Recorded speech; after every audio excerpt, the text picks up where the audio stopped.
Hello friends, welcome back to my channel जिसका नाम है मैथमेटिक्स बाय इब्राहिम सर। और आज हम बात करने वाले हैं डिफरेंशियल इक्वेशन के एक इंपॉर्टेंट टॉपिक की जिसका नाम है formation of differential equation. Differential equation में अलग अलग टॉपिक है, तो आज बात होगी फॉर्मेशन ऑफ डिफरेंशियल इक्वेशन की। अच्छा, फॉर्मेशन ऑफ डिफरेंशियल इक्वेशन बोले तो क्या पता है क्या? डिफरेंशियल इक्वेशन को फॉर्म करो, डिफरेंशियल इक्वेशन बनाओ। हमको डिफरेंशियल इक्वेशन बनाने का रहेगा। तो इसका क्वेश्चन कैसा आता है पता है क्या? आपको एक इक्वेशन दिया जाएगा, ऑफ कोर्स वो डिफरेंशियल इक्वेशन नहीं होगा, एक इक्वेशन होगा जैसे कि example y equal to 4ax plus b। अच्छा, मेरे को बताओ ये डिफरेंशियल इक्वेशन है क्या? नहीं है। अच्छा, जो लोगों को पता नहीं कि भाई डिफरेंशियल इक्वेशन क्या होता है, तो प्लीज उन लोग मेरा वीडियो अवेलेबल है differential equation order and degree, उसमें मैंने अच्छे से बताया हुआ है डिफरेंशियल इक्वेशन होता क्या है। देन टू आप वो वीडियो देखो तो आपका काम हो जाएगा। नहीं है तो मैं क्विक में समझा देता हूं आप लोगों को। ध्यान से देखो, डिफरेंशियल इक्वेशन बोले तो कोई भी ऐसा इक्वेशन जिसमें डेरिवेटिव के टर्म्स आते हैं। देखो, इसको हम लोग बोल सकते हैं कि भाई ये डिफरेंशियल इक्वेशन है। क्यों? क्योंकि इसमें डेरिवेटिव के टर्म्स आ रहे हैं, dy by dx, d square y upon dx square, तो इसको बोला जाता है डिफरेंशियल इक्वेशन। dy और dx आना चाहिए। कोई बोलेगा h dy minus y dx equal to 0, sir ये डिफरेंशियल इक्वेशन है या नहीं है? तो मैं बोलूंगा ये डिफरेंशियल इक्वेशन है। क्यों? क्योंकि इसमें भी टर्म आए हैं dy और dx। तो कोई भी ऐसा इक्वेशन जिसमें डेरिवेटिव के टर्म्स आते हैं, जरूरी नहीं है कि हमेशा ऐसा होना चाहिए dy बाय dx, ऐसा भी होगा तो समझ जाने का वो डिफरेंशियल इक्वेशन है। तो आप लोग मेरे को बताओ ये डिफरेंशियल इक्वेशन है क्या? नहीं है, इसमें डेरिवेटिव के टर्म्स ही नहीं है, तो ये डिफरेंशियल इक्वेशन नहीं है। तो आप लोगों को क्वेश्चन ऐसे ही दिया रहेगा, एक इक्वेशन दिया रहेगा जो डिफरेंशियल इक्वेशन नहीं होगा, आपको इसको डिफरेंशियल इक्वेशन बनाने का रहेगा। समझ में आ गया ना? डिफरेंशियल इक्वेशन इसको बनाने का ऐसा क्वेश्चन आएगा, फॉर्म दी डिफरेंशियल इक्वेशन। समझ में आ गया? और आपको एक नॉर्मल इक्वेशन दिया जाएगा। समझ में आ गया? पक्का? तो अभी हम लोग को क्या करने का? इसको डिफरेंशियल इक्वेशन फॉर्म करने का, डिफरेंशियल इक्वेशन बनाने का है। यही टॉपिक है हमारा, फॉर्मेशन ऑफ डिफरेंशियल इक्वेशन। आपको एक ऐसे ही नॉर्मल इक्वेशन दिया रहेगा, उसको हमको डिफरेंशियल इक्वेशन बनाने का है। कोई पूछा भाई डिफरेंशियल इक्वेशन होता क्या है, तो ऐसा इक्वेशन जिसमें डेरिवेटिव के टर्म्स आते हैं, ऐसे इक्वेशंस को बोला जाता है डिफरेंशियल इक्वेशन। समझ में आ गया? पक्का याद रहेगा? तो मैंने आपको खाली बता दिया कि भाई टॉपिक में क्वेश्चन कैसा आएगा और अपन को करना क्या है। तो क्या करना है? नॉर्मल क्वेश्चन आएगा, हमको उसको क्या करने का है? डिफरेंशियल इक्वेशन फॉर्म करने का है। अब समझ में आ गया क्या करने का? अब बात करते हैं कैसे करने का है। अगर कोई भी इक्वेशन दिया रहेगा, उसको डिफरेंशियल इक्वेशन कैसे बनाते हैं, मैं उसकी बात कर रहा हूं, तो ध्यान से देखो प्लीज। तो जो तरीका हम लोग इस्तेमाल करेंगे डिफरेंशियल इक्वेशन फॉर्म करने के लिए, वो तरीके का नाम है by eliminating arbitrary constant। याद रहेगा? तो भाई हमारे को डिफरेंशियल इक्वेशन फॉर्म करने का रहेगा, और तरीके का नाम क्या है, मेथड का नाम क्या है? Bye eliminating arbitrary constant. तो ध्यान से देखो, formation of differential equation, differential equation को फॉर्म करो। कैसे फॉर्म करो?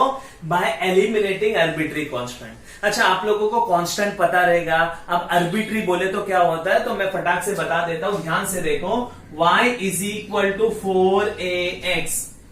समझ में आ गया ना? ये इक्वेशन है। अच्छा, डिफरेंशियल इक्वेशन है, ऐसे ही पूछ रहा हूं ताकि आप लोगों को पता चल जाए भाई ये डिफरेंशियल इक्वेशन नहीं है, इसको हमारे को डिफरेंशियल इक्वेशन क्या करने का? फॉर्म करने का। सही है? अच्छा, प्रोसीजर का नाम क्या है, मेथड का नाम क्या है? Bye eliminating arbitrary constant. सब में पहले मैं बता रहा हूं आर्बिट्री कांस्टेंट किसको बोला जाता है। तो ध्यान से देखो, आर्बिट्री कांस्टेंट, कांस्टेंट हमको पता है। तो मेरे को बताओ ये जो इक्वेशन है, इसमें कांस्टेंट क्या क्या है पता है आप लोगों को?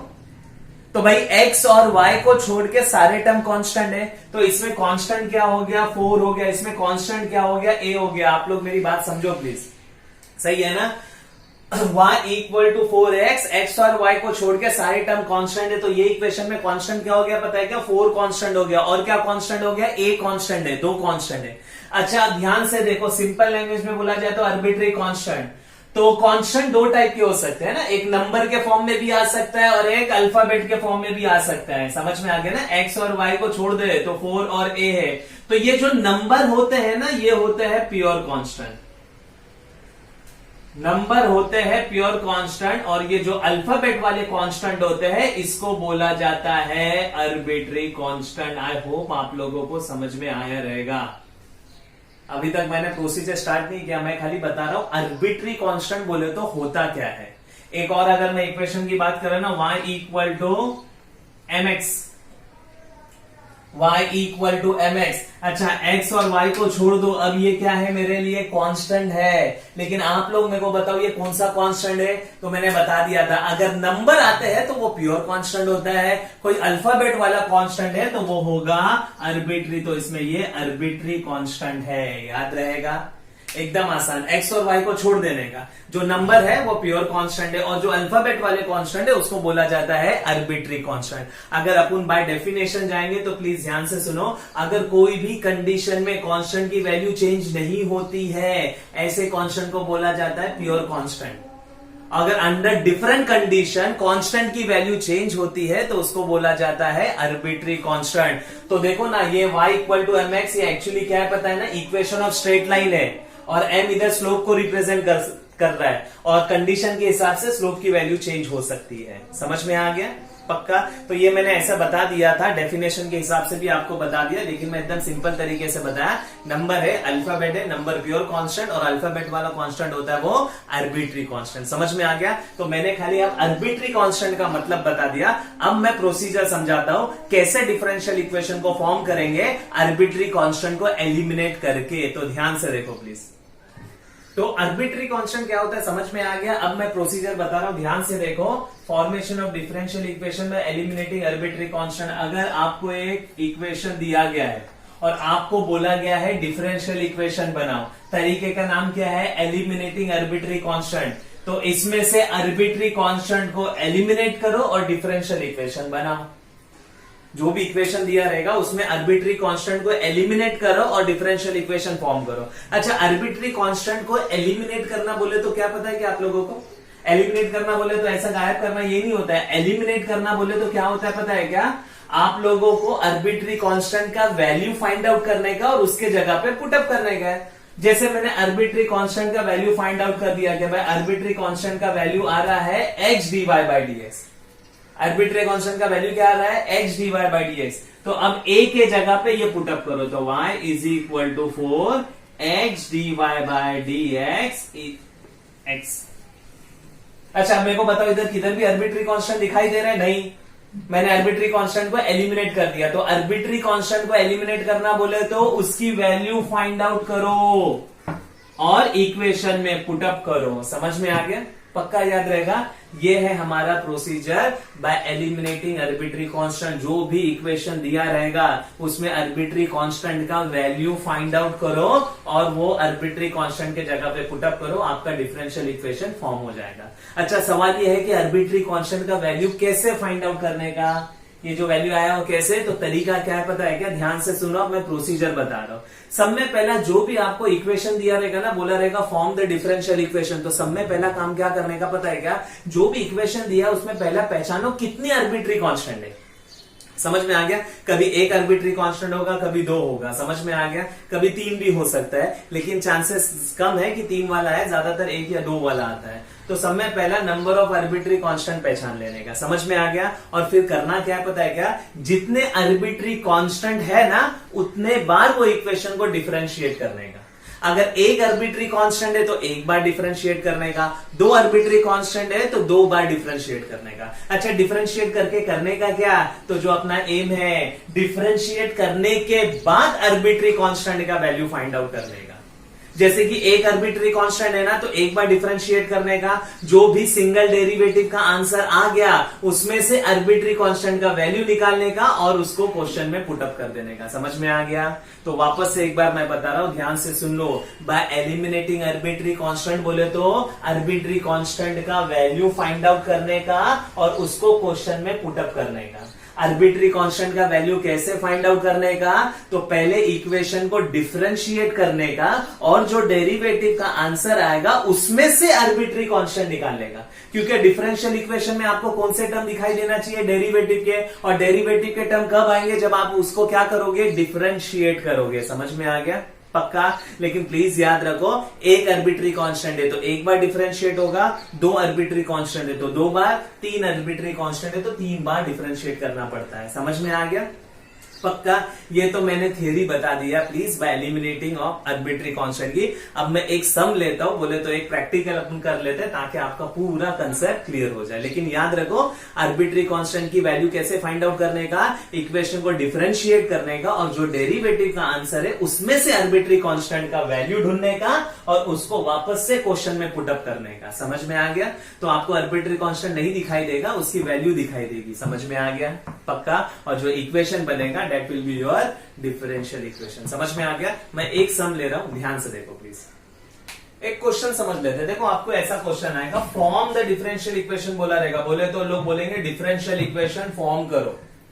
अब डिफरेंशियल इक्वेशन कैसे फॉर्म करेंगे तो ध्यान से देखो, तरीका पता है, एलिमिनेटिंग आर्बिट्री कांस्टेंट। तो सबसे पहला काम क्या करने का, जो भी आपको इक्वेशन दिया रहेगा उसमें से आर्बिट्री कांस्टेंट पहचानो। एक आर्बिट्री कांस्टेंट है क्या, दो आर्बिट्री कांस्टेंट है? तो मेरे को बताओ कितने आर्बिट्री कांस्टेंट है इसमें। तो आप लोग क्वेश्चन देखो तो आपको पता चलेगा इसमें एक आर्बिट्री कांस्टेंट है, एक ही है। तो अब सॉल्व करने का तरीका, अगर एक आर्बिट्री कांस्टेंट है तो एक बार क्या करो पता है क्या, डिफरेंशिएट करो। समझ में आ गया? चलो तो तरीका ध्यान से देखो, differentiating with respect to X. सही है? तो आ जाएगा D by D X of Y square equal to D by D X of 4ax। Please तरीका समझ लो, बहुत आसान है। डिफरेंशियल इक्वेशन फॉर्म करने का है तो जो भी इक्वेशन दिया रहेगा उसमें देखो कितनी आर्बिट्री कांस्टेंट है। एक आर्बिट्री कांस्टेंट है तो एक बार डिफरेंशिएट करेंगे, दो आर्बिट्री कांस्टेंट है तो दो बार डिफरेंशिएट करेंगे, और डिफरेंशिएट करेंगे विद रिस्पेक्ट टू एक्स। तो अच्छा मेरे को बताओ, ध्यान से देखो, y को करने का with respect to x normally possible नहीं होता, लेकिन कैसे करते हैं आप लोग को पता रहेगा। वाई स्क्वायर को करने का है ना, तो भूल जाओ, इधर x से y समझ के सॉल्व करो। तो अगर वाई स्क्वायर को मैं y समझ के सॉल्व किया तो आंसर क्या आएगा, 2y।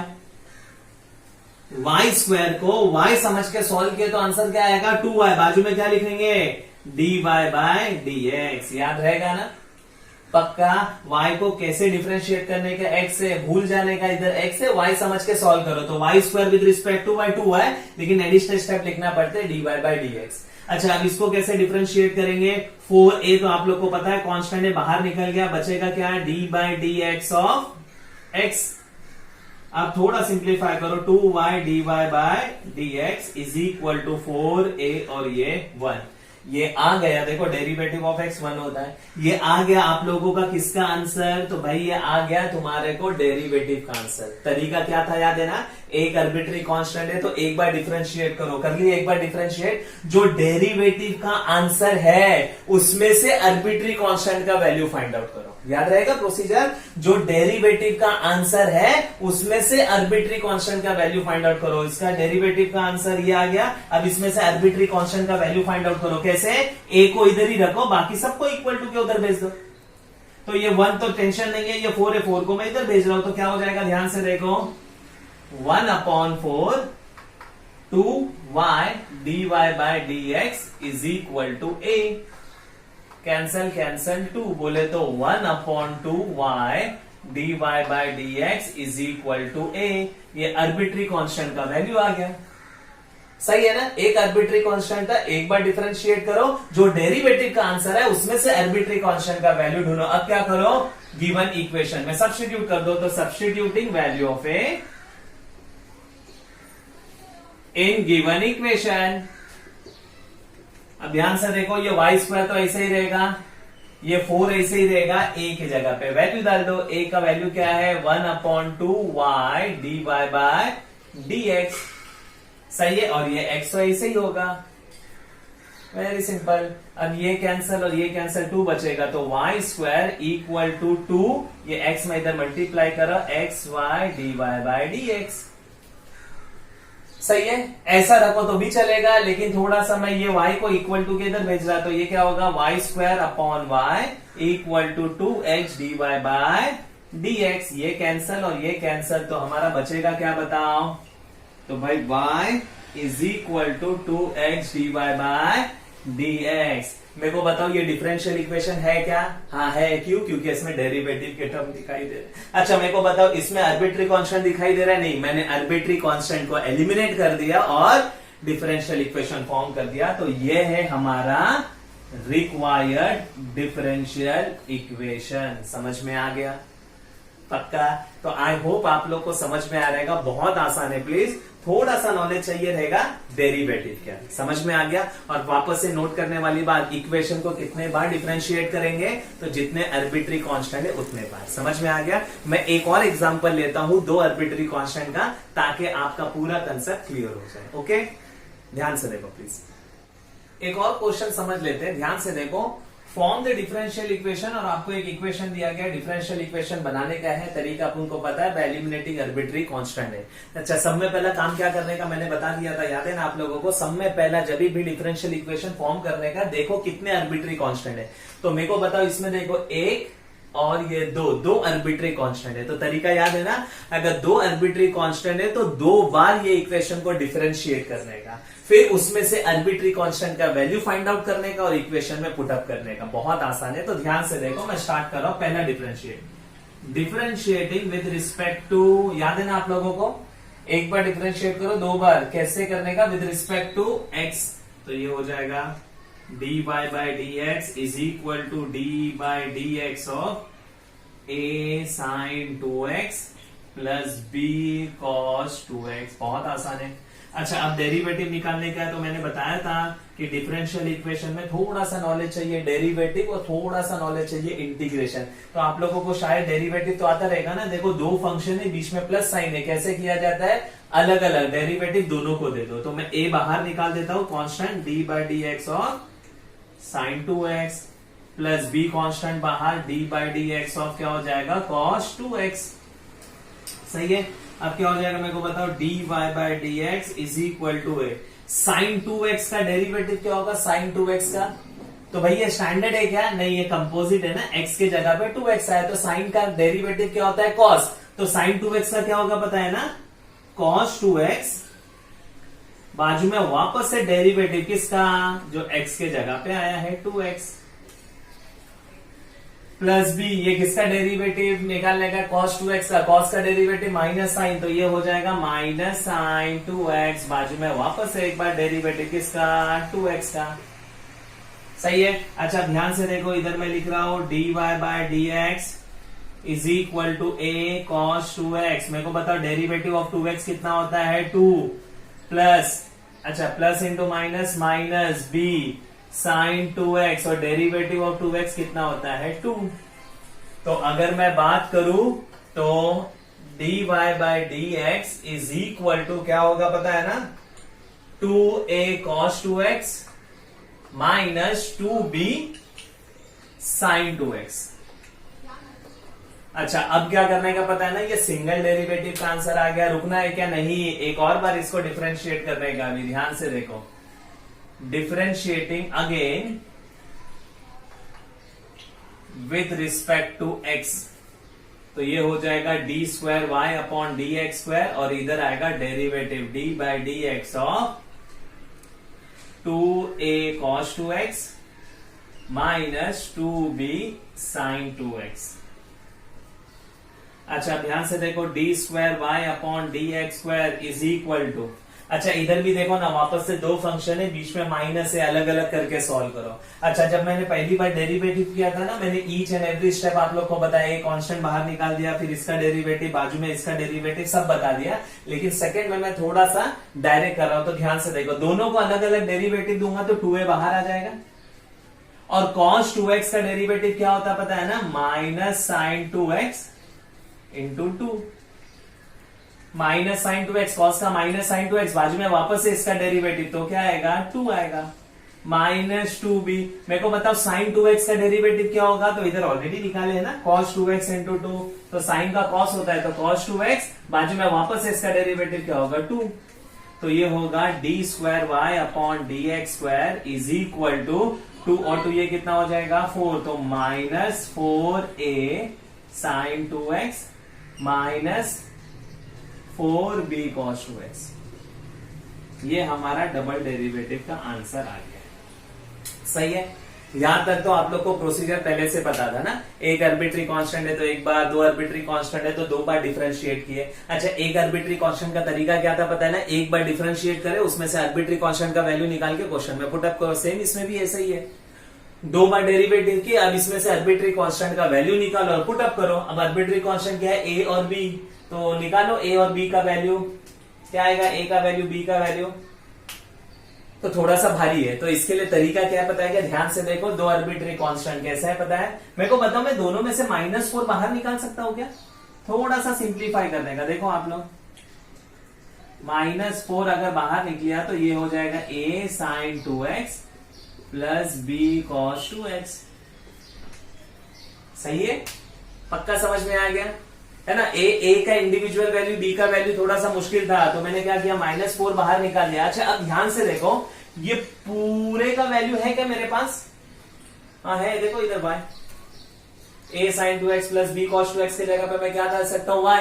अच्छा, कभी कभी ये जो वैल्यू है ना, ये यहां से मिल जाता है, या तो कभी कभी ये वाला वैल्यू है ना, सिंगल ऑर्डर का आंसर रहता है, तो दोनों में से कुछ भी मिलेगा तो चलेगा। समझ में आ गया? डबल डेरिवेटिव निकालो, थोड़ा सा सिंप्लीफाई करो, और जो आर्बिट्री कांस्टेंट के साथ टर्म है ना, उसका वैल्यू या तो क्वेश्चन में से मिलेगा या तो सिंगल ऑर्डर डेरिवेटिव में से मिलेगा, जो भी मिला पुटअप कर दो। तो मैं इसके जगह पे पुटअप कर सकता हूं, d2y upon dx2 equal to -4, और ये क्या हो जाएगा, y। सही है। अच्छा, मेरे को बताओ, इसमें किधर भी आपको आर्बिट्री कांस्टेंट दिखाई दे रहा है क्या? नहीं, यही तो तरीका था ना, आर्बिट्री कांस्टेंट का वैल्यू फाइंड आउट करो। डायरेक्ट मैंने ये पूरा वैल्यू फाइंड आउट करके इधर, अच्छा इधर मेरे को आर्बिट्री कांस्टेंट नहीं दिखाई दे रहा, और अच्छी बात क्या है पता है क्या, देखो इधर डिफरेंशियल इक्वेशन बन गया। समझ में आ गया? पक्का चाहिए तो मैं इसको ऐसे भी लिख सकता हूं, ये -4 को उधर भेज दो, d2y अपॉन dx2 माइनस इधर है तो 4y इक्वल टू 0। ये है हमारा रिक्वायर्ड डिफरेंशियल इक्वेशन। समझ में आ गया? और ये है तुम्हारा पूरा क्या पूरा topic, formation of differential equation. समझ में आ गया? तो A to Z स्टार्ट से लेके एंड तक मैंने सारी चीजें आप लोग को बता दिया हो। आप अच्छे से वीडियो देखो ताकि आप लोग को अच्छे से समझ में आए ये लेक्चर। समझ में आ गया? पक्का? अच्छा सुनो ना, अगर आपको ये लेक्चर पसंद आया है और आप चाहते हैं कि मैं इसके ऊपर एक और वीडियो बनाऊं, थोड़ा सा टफ क्वेश्चन और 3 आर्बिट्री कांस्टेंट के ऊपर वीडियो बनाऊं, तो आप मेरे को कमेंट कर सकते हो। तो मैं इसके ऊपर एक और वीडियो बनाऊंगा जिसमें थोड़ा सा डिफिकल्ट क्वेश्चन और 3 आर्बिट्री कांस्टेंट का भी क्वेश्चन सॉल्व करूंगा। समझ में आ गया? लेकिन अगर मैंने एक कंसेप्ट बताया है, आप लोग ने कर लिया, तो आपका फॉर्मेशन अच्छे से हो जाएगा। आई होप आप लोग को ये लेक्चर समझ में आया है। मिलता हूं मैं नेक्स्ट वीडियो में कोई और टॉपिक के साथ, तब तक के लिए बाय, थैंक यू।